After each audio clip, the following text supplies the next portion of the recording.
C'est à moi que tu parles là. C'est à moi que tu parles là. Amoureux de baston, de tarte dans la gueule, de coups de pied dans les couilles. Vous allez vous régaler aujourd'hui. On va faire un épisode très particulier, chers amis.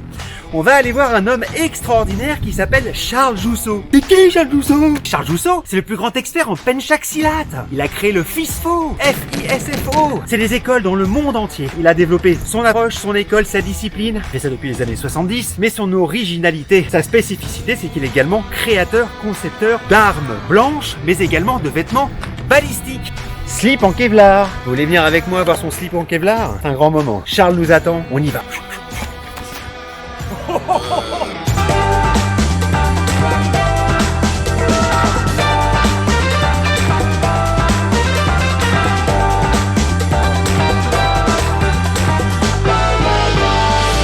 Charles Jousseau, je suis très heureux de le voir. D'ailleurs, je le connais depuis que j'ai 15 ans, donc ça fait 30 ans que je connais ce monsieur, avec quelques coupures bien sûr. Mais voilà, Charles, que voici. Alors on va commencer par le vif du sujet. Ce qui est important d'abord, c'est que tu nous expliques déjà d'où tu viens, comment t'en es arrivé là, c'est quoi ton petit parcours? 14 ans, 15 ans, j'ai fait de la boxe anglaise à Melun, puisque j'étais à l'époque boucher. J'ai continué, Ensuite, j'ai fait de la savate avec le père de Jean Lafont et je suis passé au karaté d'un club qui m'a pas accroché. J'ai pas du tout accroché. Donc j'ai arrêté pendant de longues années, j'ai fait que de la musculation et puis un jour j'ai découvert dans le magazine karaté un reportage sur Maître Turpin. Quand je l'ai rencontré, je me suis lancé dans ce penchak parce qu'il a su me montrer des choses qui étaient efficaces pour la rue. Voilà, donc j'ai découvert le penchak en 78. De là, j'ai commencé, donc j'ai travaillé tous les jours. J'allais en Hollande faire des cours privés avec Pat Turpin le week-end. Et puis un jour j'ai ouvert mon premier club en 87, rue de Dunkerque. Ensuite j'ai ouvert rue de l'Ourcq. Tiger Gym. Le Tiger Gym. Et puis il a fallu se développer bien entendu. Tu as dit que tu avais énormément travaillé. Qu'est-ce que ça sous-entend quand tu commences une discipline? Qu'est-ce que ça sous-entend clairement? L'investissement c'était quoi? Ça sous-entend s'entraîner tous les jours. Combien d'heures par jour? Des minimum, des 3, 4, voire même jusqu'à 6 heures par jour. On est d'accord, c'est du sport de très haut niveau, comme un autre athlète. Si on veut des résultats, il n'y a pas 50 solutions. C'était quoi les entraînements de l'époque? Comment tu t'entraînais? Alors déjà, moi je m'entraînais il y avait une autre personne à Paris, sur Rabanne, qui était là, avec qui je m'entraînais 3 fois par semaine, 3-4 fois par semaine. Ensuite, j'ai répété chez moi, ok. Et comme j'avais une salle où j'avais de la place où on faisait des photos, je m'emmagasinais à Rakiri. Je m'entraînais dans cette salle-là, qui était rue de la Montagne Sainte-Geneviève. Mais t'entraînais, c'était la technique? Ah, c'est la technique, c'était la frappe, c'était le sac, c'était tout ça, quoi. Le soir, je travaillais en sécurité. J'ai travaillé dans les boîtes de nuit et j'ai beaucoup travaillé aussi, je peux le dire aujourd'hui, 40 ans après, j'ai travaillé rue Saint-Denis. Rue Saint-Denis, donc tu protégeais les prostituées? Il fallait faire la sécurité, la protection des prostituées, tout à fait. Puisqu'ils avaient énormément de problèmes. Donc on était là pour intervenir. On travaillait à un taux de rôle, puisque je n'étais pas le seul en fait. Dans chaque immeuble, il y avait quelqu'un et il fallait être efficace, éviter les problèmes. Donc ça m'a beaucoup servi parce que je me suis rendu compte que là, il fallait mettre une technique en place sur le terrain. Et non dans une salle, et non dans le vide. Est-ce que ça t'arrivait même de provoquer pour tester quelque chose que tu développais? Non, pas du tout, parce qu'il y avait suffisamment de gens qui nous provoquaient à l'époque pour pouvoir justement répondre sans être obligé de les chercher. D'accord. Voilà. Donc il y avait matière. Voilà, il y avait matière à appliquer, parce qu'il y avait une demande. Fait qu'à un moment donné, tu as pu arrêter de faire ça et te concentrer pleinement à la discipline, à ce que tu as développé? Parce qu'à un moment donné, il a fallu, je me suis dit, pourquoi ne pas enseigner et enseigner justement des choses utiles aux gens qui en ont besoin. On peut avoir des gens qui vont pratiquer, moi j'en connais, qui ont pratiqué les arts martiaux pendant des années et des années, mais qui dehors sont incapables de faire face à une situation d'agression, parce qu'ils ne l'ont jamais vécu. Parce que c'est bien de s'entraîner seul dans une salle, de faire dans le vide, mais bon, alors je lui dis que ça donne une certaine assurance, ça donne tout ce qu'on voudra, ok, je suis d'accord avec ça. Mais le terrain, il est de l'autre côté. Le fait que ce soit une discipline où il n'y a pas de compétition, est-ce que c'est quelque chose qui t'a convenu ou parfois il y a eu une frustration?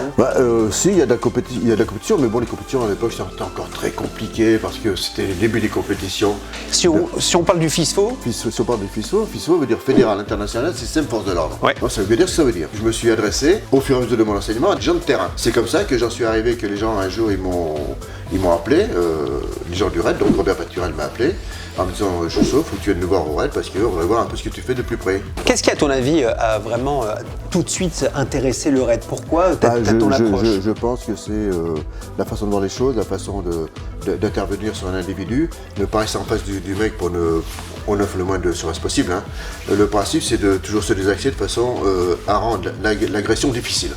Voilà, il faut que le type soit quelques secondes désarçonnées, et à ce moment-là, on applique. J'aimerais bien qu'on aborde surtout ton côté entrepreneurial, parce que tu es surtout un entrepreneur, tu as développé des choses.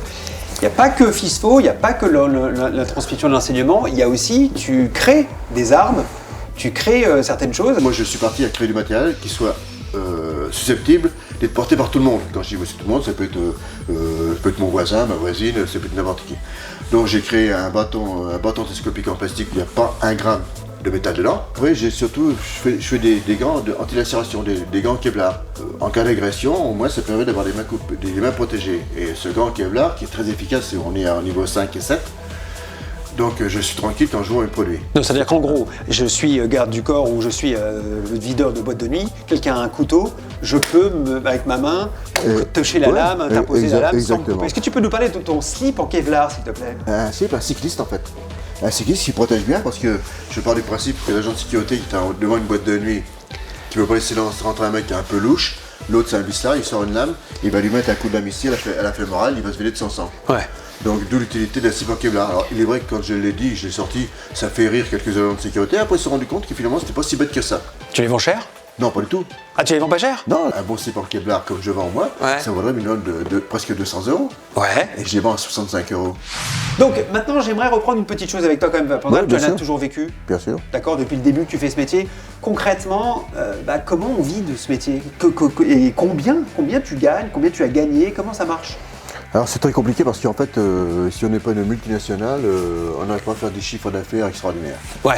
Il faut savoir que déjà, au niveau de la formation, là on a un vrai problème en France. Tout le monde veut la formation, veut le top, mais ne veut pas payer. Ça c'est pour les pros, pour les entreprises. Ah oui. Mais toutes tes écoles, tous tes stagiaires... Oui, non, mais les écoles ne rapportent pas vraiment d'argent. Les écoles, si tu veux, je peux être mêlé à des mauvaises gestions. Ouais. Donc ils sont sous contrat avec moi.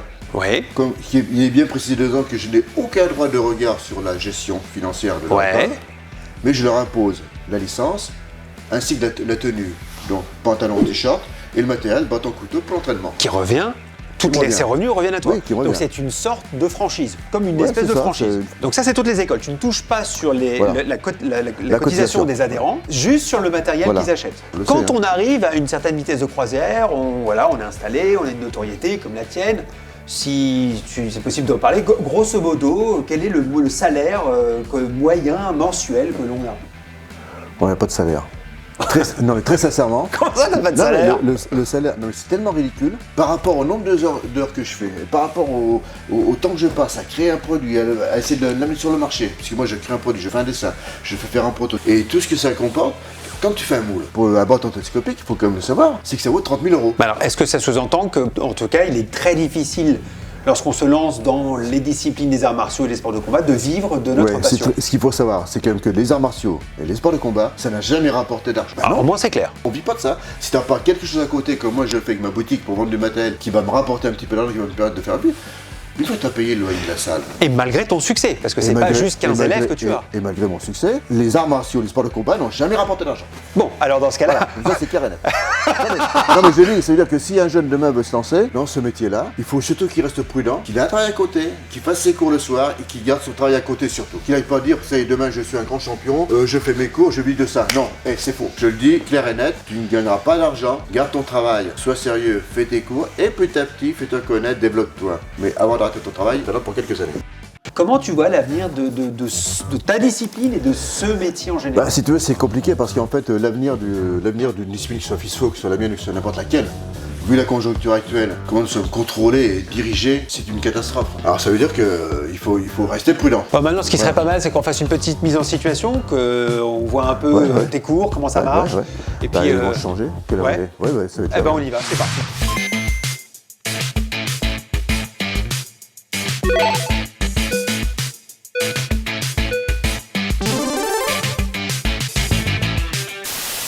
Round 1.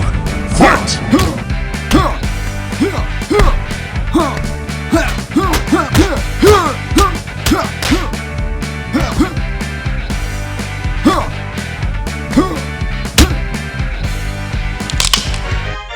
You win!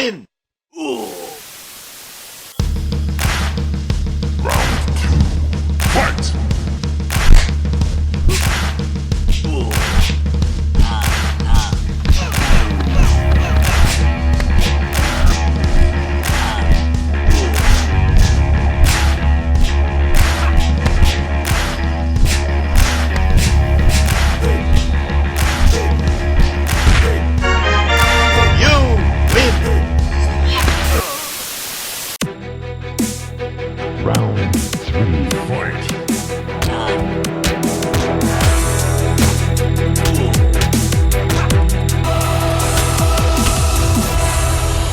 You lose. Game over. Et c'est donc la fin de notre épisode expert en arts martiaux avec Charles Jousseau. Épisode extrêmement généreux. Tu nous as appris plein de choses. Surtout que ça sert à quelque chose. Bah, la réalité du métier, ce à quoi il faut penser. Il faut mieux avoir un boulot en dehors, t'as été clair là-dessus. Ouais, bien sûr, ouais. Hein, mais en tout cas, on peut être passionné, vivre de sa passion. C'est un homme de concret, quoi. C'est ça qu'il veut dire. Il a toujours vécu dans le concret. C'est pas du blabla, c'est pas du chichi. Tout ce qu'il a créé, tout ce qu'il a développé, tout ce qu'il a entrepris. J'ai extrêmement mal au dos. En tout cas, abonnez-vous à notre chaîne Vocation. Soyez nombreux. Plus vous serez nombreux, plus on pourra venir voir des gens comme Charles et bien d'autres. Chers amis, je vous dis à très vite. Merci à vous. Merci Vocation, merci à vous messieurs. Très bonne soirée.